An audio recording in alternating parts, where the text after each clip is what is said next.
Assalamualaikum warahmatullahi wabarakatuh.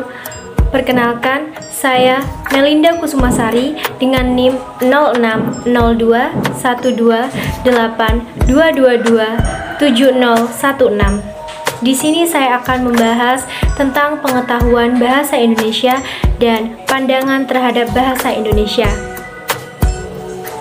Bahasa Indonesia berasal dari bahasa Melayu dan telah terikrar pada tanggal 28 Oktober 1928 yang lebih dikenal dengan peringatan Sumpah Pemuda yang berbunyi, kami, putra-putri Indonesia, menjunjung bahasa persatuan bahasa Indonesia. Bahasa Indonesia merupakan bahasa nasional dan bahasa resmi yang digunakan oleh seluruh masyarakat yang mendiami negara Indonesia. Bahasa Indonesia adalah jati diri sekaligus identitas bangsa Indonesia. Indonesia merupakan negara yang memiliki lebih dari 300 bahasa daerah. Hal ini dikarenakan kondisi geografis Indonesia yang memiliki banyak pulau, sehingga terdiri atas banyak suku dan adat istiadat. Maka dari itu, bahasa Indonesia digunakan sebagai alat komunikasi oleh masyarakat Indonesia, bukan hanya sebagai alat komunikasi saja, tetapi juga sebagai alat pemersatu bangsa, yaitu menjadi penghubung antar masyarakat, antar daerah, dan antar budaya. Bahasa Indonesia juga digunakan sebagai bahasa pengantar pendidikan di Indonesia, sesuai yang tercantum pada Undang-Undang Nomor 24 Tahun 2009 Pasal 29 Ayat 1 yang menyatakan bahwa bahasa Indonesia wajib digunakan sebagai bahasa pengantar dalam pendidikan nasional. Dengan adanya bahasa Indonesia, kita dapat berhubungan dan berkomunikasi satu sama lain tanpa merisaukan perbedaan latar belakang sosial, budaya, dan bahasa. Bahasa Indonesia juga memegang peranan penting pada semua aspek kehidupan, yang salah satunya digunakan untuk disiarkan di media elektronik dan digital. Kehidupan sehari-hari manusia tidak terlepas dari pemakaian bahasa. Dengan bahasa, seseorang dapat mengungkapkan ide, gagasan, pikiran, dan keinginan dalam menyampaikan pendapat ataupun informasi, ataupun hanya sekedar untuk berkomunikasi terhadap sesama. Terdapat paling sedikit 3 bahasa dalam kehidupan masyarakat Indonesia, yaitu bahasa daerah, bahasa Indonesia, dan bahasa asing. Bahasa daerah atau biasa disebut juga dengan bahasa ibu adalah bahasa leluhur yang merupakan salah satu warisan yang sangat berharga di Indonesia.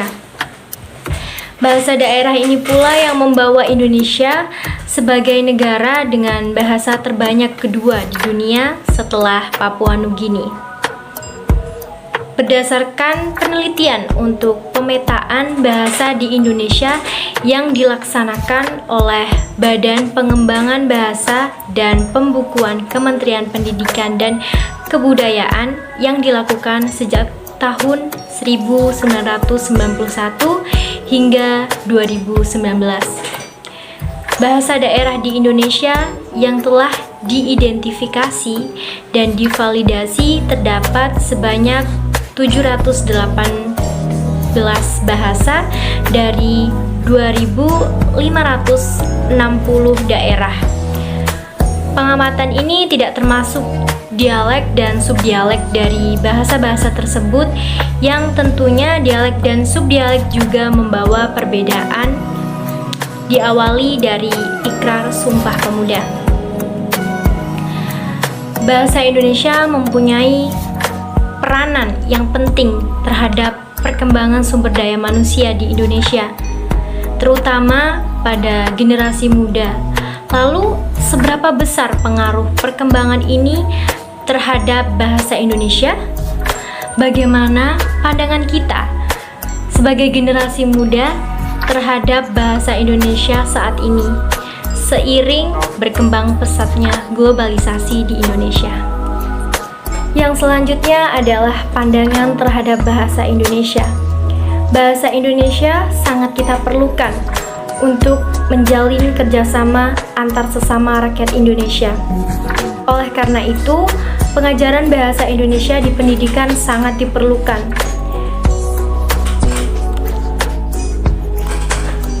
Fungsi dari bahasa Indonesia itu sendiri adalah untuk mempersiapkan kita menjalani kehidupan bermasyarakat di kemudian hari dalam menjalin hubungan kerjasama antar sesama rakyat Indonesia.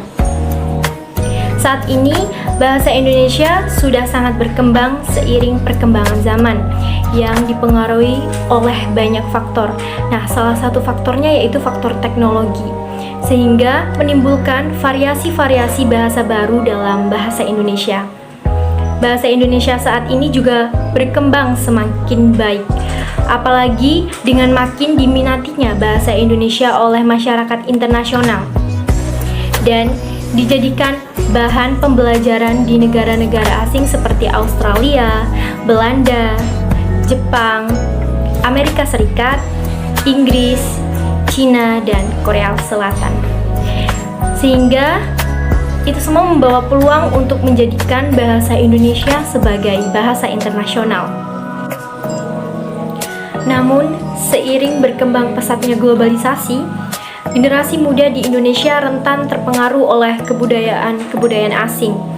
Generasi muda zaman sekarang lebih banyak menggunakan bahasa daerah atau bahasa Indonesia yang sudah bercampur dengan bahasa gaul atau bahasa Inggris sebagai komunikasi sehari-hari. Selain itu, fenomena kebahasaan ini tidak hanya sekedar mempengaruhi cara berkomunikasi, akan tetapi juga mempengaruhi makna dari kata-kata atau kalimat yang diucapkan dalam berkomunikasi. Contohnya seperti fenomena yang sudah tidak asing lagi di telinga para generasi muda, yaitu fenomena penggunaan kata ganti aku kamu. Misalnya, mereka menganggap bahwa penggunaan aku kamu sebagai pronominal persona atau kata ganti orang memiliki makna pendekatan emosional yang berbeda ketimbang menggunakan kata ganti lo gue dalam percakapan sehari-hari, di mana lo gue itu termasuk dalam bahasa gaul. Nah, mereka menganggap kata ganti aku kamu lebih cocok penggunaannya dalam hubungan yang lebih spesial, nah seperti sepasang kekasih atau remaja yang sedang dimabuk cinta. Sedangkan kata ganti lo gue yang cocok digunakan dalam percakapan sehari-hari. Kemudian ada lagi fenomena bahasa Jaksel atau fenomena bahasa Jakarta Selatan nih, dimana dalam bahasa ini penggunaan bahasa Indonesia sudah dicampur dengan bahasa gaul dan bahasa Inggris.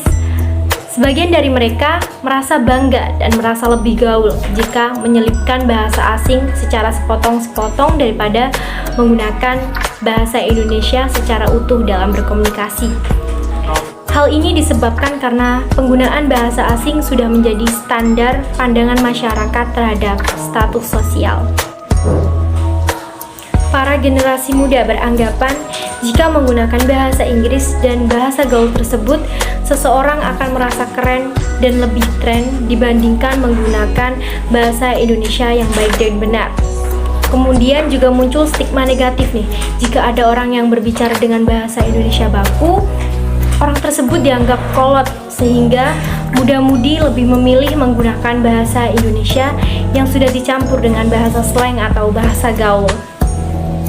Sebenarnya tidak ada salahnya jika seseorang ingin menggunakan bahasa asing, nah terutama jika lawan bicaranya tersebut juga berbahasa asing, atau kita ingin melatih kemampuan berbahasa asing, dan juga tak masalah jika kita menggunakan bahasa gaul, karena ternyata sudah banyak loh bahasa gaul yang disahkan di KBBI seperti mager, julid, ambyar, pansos, dan lain-lain. Asalkan kita sebagai generasi muda harus mengembangkan serta melestarikan bahasa Indonesia dengan baik. Selain itu, kita juga dapat mengajak seluruh lapisan masyarakat untuk mengutamakan bahasa Indonesia, melestarikan bahasa daerah, dan tidak menolak bahasa asing. Dengan menyeimbangkan ketiga hal tersebut, bahasa Indonesia dan bahasa daerah, tidak akan punah dan Indonesia tetap bisa mengikuti perkembangan zaman. Kemudian, kita selalu mempelajari seluk-beluk bahasa Indonesia agar senantiasa ingat dengan jati diri kita sebagai bangsa Indonesia. Tidak mengolok-olok orang yang menggunakan bahasa Indonesia secara baku. Selanjutnya yaitu menggunakan tiap jenis bahasa sesuai dengan situasi dan kondisi yang berlaku. Dan yang terakhir, kita harus memiliki rasa bangga terhadap bahasa Indonesia sebagai identitas bangsa, karena bangsa yang berbudaya tercermin dari penghargaan masyarakatnya terhadap identitas bangsa yang dimiliki. Salah satunya adalah bahasa. Nah, itulah tadi sedikit penjelasan mengenai pengetahuan bahasa Indonesia dan pandangan terhadap bahasa Indonesia. Sekian dari saya akhiri. Wassalamualaikum warahmatullahi wabarakatuh. Terima kasih.